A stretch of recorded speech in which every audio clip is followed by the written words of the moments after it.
Hello friends, আসসালামু আলাইকুম। সবাই কেমন আছেন আমার প্রিয় আপু এবং ভাইয়ারা?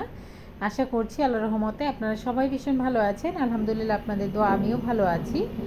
আজকের পর্বে আপনাদের তৈরি করে দেখাচ্ছি কাঁচা আমের খুবই মজাদার একটি আচারের রেসিপি।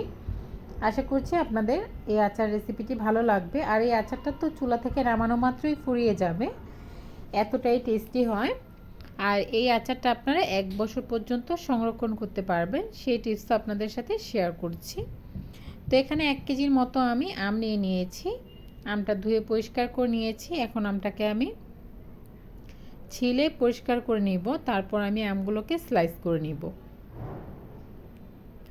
আমি আমের স্লাইসটা একটু মাঝামাঝি করে করেছি, দেখেই হয়তো বুঝতে পেরেছেন যে আমি কিভাবে এটা করেছি। আমগুলোকে মাঝখান দিয়ে কেটে নিচ্ছি। আমগুলো কিন্তু বেশি মোটাও হয়নি, বেশি পাতলাও হয়নি। আমি আমের যেই পুরুত্বটা সেটা আপনাদেরকে দেখিয়ে দিলাম। এই সাইজের বা এরকম একটা টেক্সচারে এটা কেটে নিতে হবে। এখন এখানে 1/4 কাপ দিয়ে দিচ্ছি ভিনেগার আর 1 কাপ চিনি দিয়ে দিচ্ছি। এই যে ভিনেগারটা দিলাম আমি, এটার জন্যই আপনারা, বা এটা সাদা সিরকা বলতে পারেন, এটার জন্যই আচারটা কিন্তু 1 বছর সংরক্ষণ করে খেতে পারবেন। আর 1 কেজি আমের জন্য এখানে আমি 1 কাপ চিনি নিয়ে নিয়েছি। যদি আপনারা মিষ্টি বেশি খেতে পছন্দ করেন সেক্ষেত্রে চিনিটা বাড়িয়ে দিতে পারেন, বা কম খেতে পছন্দ করলে একটু কমিয়েও দিতে পারবেন। এটাকে আমি 1 ঘন্টার জন্য রেস্টে দিয়ে দিচ্ছি। ফিরে আসলাম 1 ঘন্টা পর। 1 ঘন্টা পর দেখেন এই চিনি পানিটা কিন্তু একেবারে বেরিয়ে আসছে আম থেকে, মানে এটা আলাদা হয়ে গেছে চিনিটা, আর পুরো চিনিটা আর কি গলে যায়নি। তো এখন আমি একটি স্পেশাল মশলা তৈরি করে নিচ্ছি আচারের জন্য। এখানে 5টার মতো আমি শুকনো মরিচ ভেজে একটা সাইডে রেখে দিচ্ছি। এখানে 1 চা চামচ করে নিয়ে নিচ্ছি সব ধরনের মশলা। এখানে 5 ফোড়ন রয়েছে 1 চা চামচ, সাদা সরিষা রয়েছে 1 চা চামচ, জিরা রয়েছে 1 চা চামচ, মেথি দিয়ে দিয়েছিলাম 1 চা চামচ। সবগুলো এখন একটু ভেজে নিব, ভেজে এটাকে মুচমুচে করে এটাকে, আর ওই যে শুকনো মরিচটাকে আমি ব্লেন্ড করে নিব, বা পাটায় পিষেও নিতে পারেন, কোনো সমস্যা নেই। এটাকে সাইডে রেখে দিচ্ছি। এখন চুলায় একটি প্যান বসিয়ে এই যে আমের মিশ্রণটা আমি এখানে দিয়ে দিলাম। দেখতে পাচ্ছেন কিছুটা চিনি কিন্তু আস্ত রয়ে গেছে। এটাকে কিছুক্ষণ জাল করে নিব। একটু নেড়েচেড়ে মিক্স করে দিলাম, তারপর বলক চলে আসা অবধি অপেক্ষা করছি।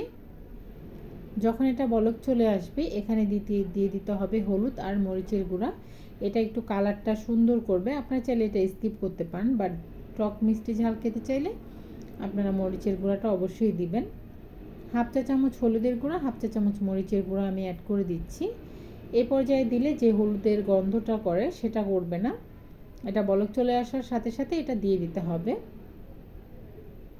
আর যেই ভিনেগারটা বা সাদা সিরকা এটা অবশ্যই দিতে হবে যদি আপনারা অনেক দিন এটাকে সংরক্ষণ করতে চান। বাট এই আচারটা চুলা থেকে নামানো মাত্রই ফুরিয়ে যাবে, আপনারা সংরক্ষণের চিন্তা করতে হবে না। এতটাই টেস্টি ছিল এই আচারটা। স্বাদ অনুযায়ী লবণ দিয়ে দিলাম। আমি অফ ক্যামেরায় বিট লবণ দিয়ে দিয়েছিলাম 1/2 চা চামচের মতো। এটা দিলে এর টেস্টটা আরও ভালো আসে।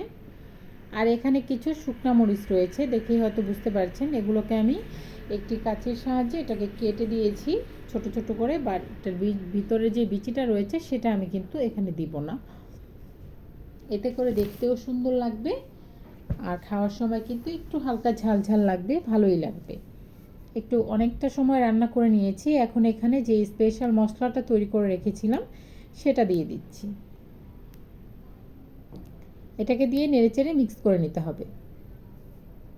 মিক্স করা হয়ে গেলেই কিন্তু আমাদের খুবই মজাদার লোভনীয় টক মিষ্টি আমের আচার হয়ে গেল। এই তো দেখতে পাচ্ছেন এটার নিচে কিন্তু অবশিষ্ট কোনো পানি নাই, পানিটা একেবারে শুকিয়ে গেছে। এখন যেটা রয়েছে এটা চিনি শিরাটা রয়েছে।